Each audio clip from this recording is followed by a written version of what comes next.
to speak out, to exercise their First Amendment right, to speak out for racial justice, to speak out against police brutality, to speak out against abuse of power.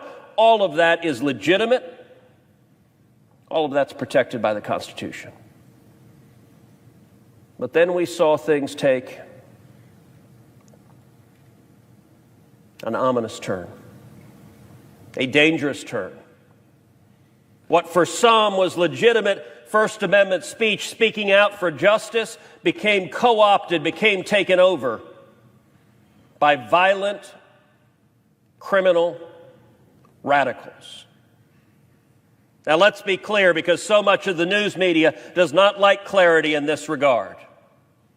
When I say that, I am not saying that everybody speaking is a violent criminal radical.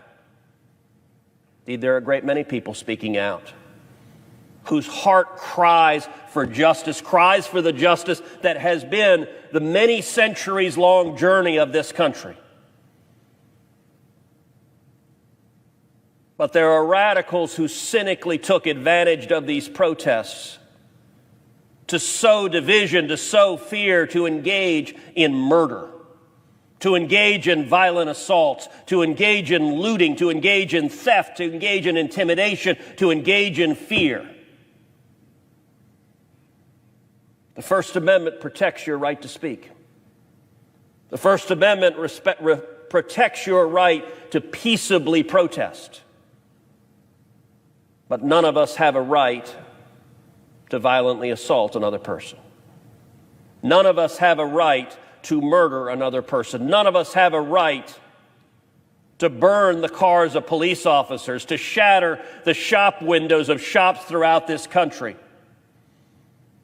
to engage in acts of terror threatening the lives of our fellow Americans. And to those radicals who cynically tried to co-opt these protests, I will say their actions were profoundly racist, because they were making a decision to take what should have been a unifying moment to say, this will not stand in our nation. Our law protects everyone regardless of the color of their skin, every American, African American, Hispanic, white, Asian American, it doesn't matter. Our laws protect everyone. That should have been a unifying moment, and these cynical, violent, radical criminals decided to co-opt these protests to turn them in far too many instances into riots. Violent riots terrorizing their fellow citizens. George Floyd was a native Houstonian. My hometown, I loved the city of Houston. George Floyd was active in his church in Houston. Next week, Mr. Floyd will be coming back to Houston for the last time, to be buried in Houston. I'm proud that last night in the city of Houston, thousands came out to protest, and there wasn't violence last night. That the people of Houston demonstrated that you can speak for racial justice, you can speak out against brutality without engaging in violence. But there's been too much violence across the country. And sadly, too many politicians who are complicit in the violence, who have made the political judgment to turn a blind eye to rioters, to thugs, to murderers, to those terrorizing communities. The riots must stop. The violence must stop. The first responsibility of government is to keep people safe. And right now, in too many of our cities, government is failing in that task. Across the country, we see the lives that have been taken. To date, 6 U.S. states and 13 U.S. cities have declared a state of emergency because of the riots they are facing. Chicago Police Superintendent David Brown said that over the weekend, 132 police officers were injured. There were 48 shootings and 699 arrests. In Las Vegas on Monday night, rioters shot a police officer who is right now on life support. Over the past 3 days, Las Vegas police officers have arrested 338 rioters. In St. Louis, 4 police officers were shot on Monday night. Fortunately, their wounds appear not to be life-threatening. But a beloved, retired police captain, David Dorn, was shot and killed by looters at a pawn shop that same night. Mr. Dorn joined the St. Louis police force in 1969. He was a dedicated law enforcement officer for nearly 40 years. His wife and the St. Louis community are grieving his loss. Mr. Dorn was also African American.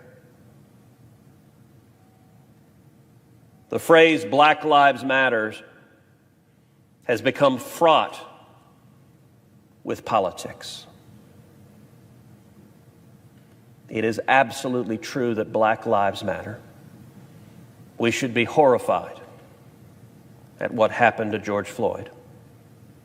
But we should also be horrified at what happened to David Dorn. And those with political agendas seeking to demagogue and tear this country apart, somehow David Dorn, another black man, a different black man who doesn't fit the political story they're trying to tell, disappears from their narrative.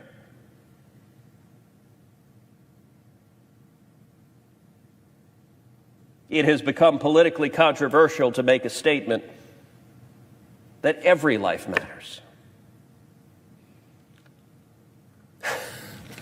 How far have we gone?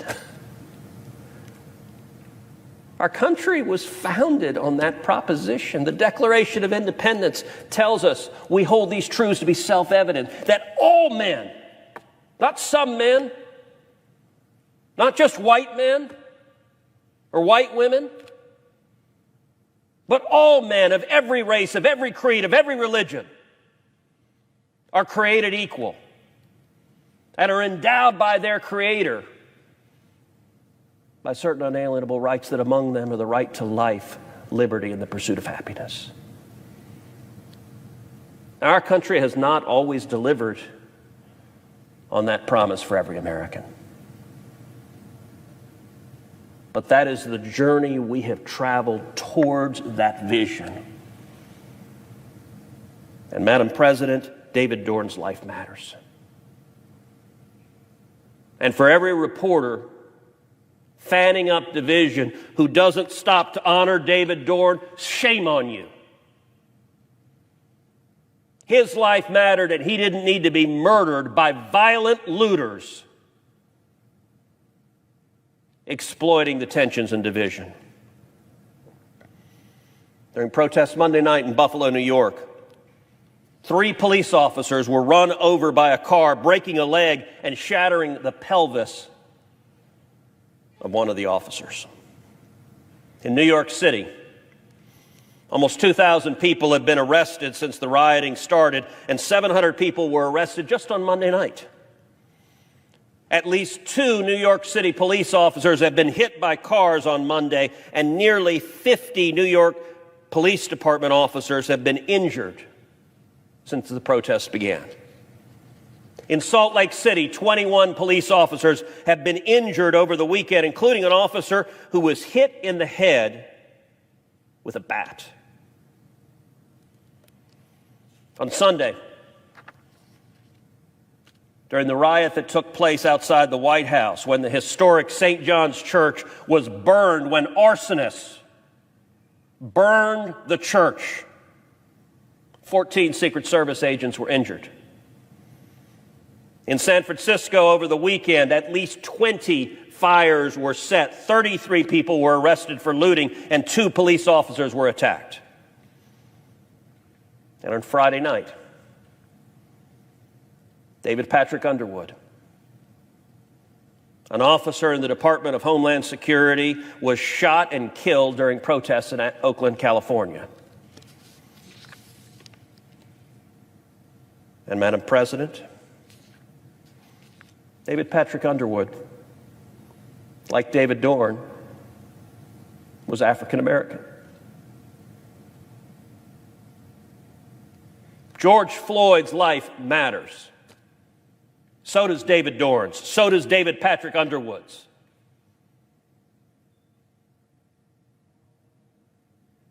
And no elected leader should sit idly by while David Patrick Underwood or David Dorn or George Floyd is murdered.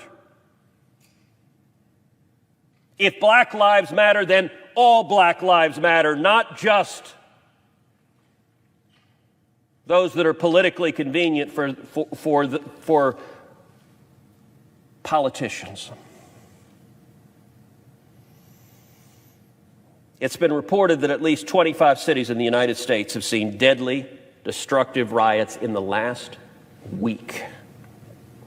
According to the Claims Journal, which reports and analyzes the property claims industry, 75 businesses in Madison, Wisconsin have been looted.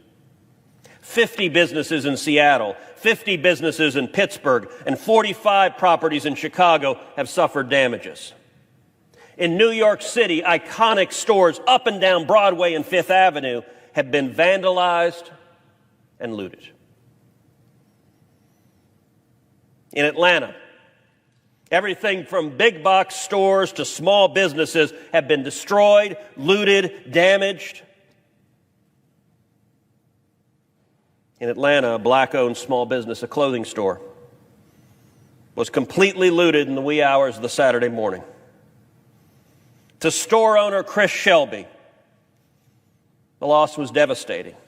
Mr. Shelby told the New York Times that, quote, "As a Black man, and this is a Black-owned business, it's just sad." Looting and destroying Mr. Shelby's business does not further the cause of racial justice.